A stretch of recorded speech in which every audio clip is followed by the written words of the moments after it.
Good morning again, this is Doc Bernie. So it's a long walk again going to Sumakab Norte.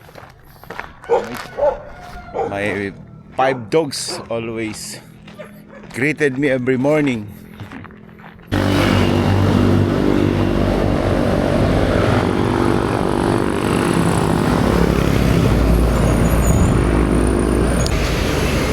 Good morning again. So we are now in the National Highway. It's still 5 a.m.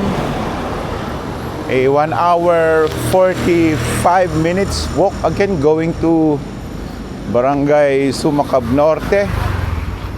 Yesterday we had finished our day 1 in our daily vaccination in the barangay. So we will finish the vaccination today. So glad it's not so hot today.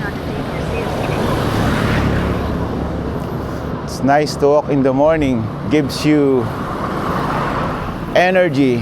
So we are now still in Barangay Bitas.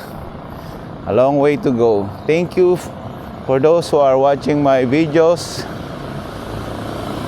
And kindly comment. Thank you.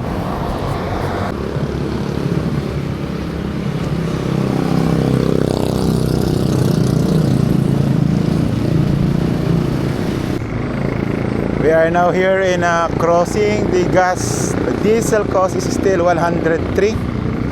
Very costly. So I am saving up my gas while walking, going to my work. My car is an MUX. It's also MUX. So I exercise and then I save some gas. This is my second time that another tricycle driver is trying to convince me to ride on his tricycle. So it's a long way to go.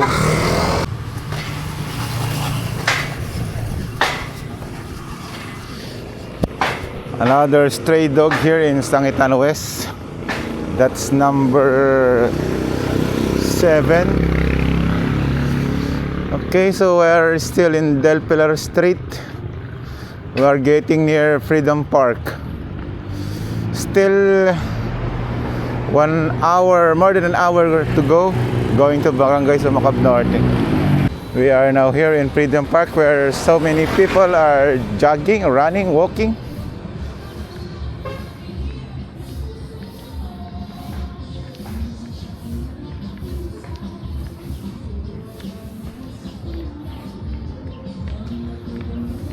But me,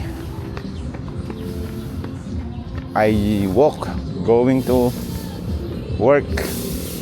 So it's double purpose.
We are now in Barangay Risdelis. So it is the barangay where our current mayor lives. Okay, it's still long way to go. Time check. It's 5:48 and 15 minutes to go according to Google Maps.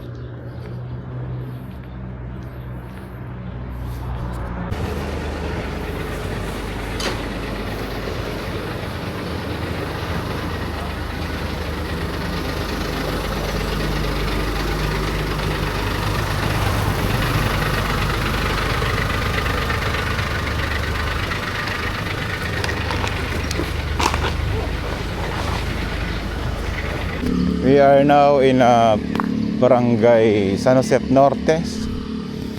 So, second to the last barangay going to Sumakab Norte. We are here in San Josep Norte.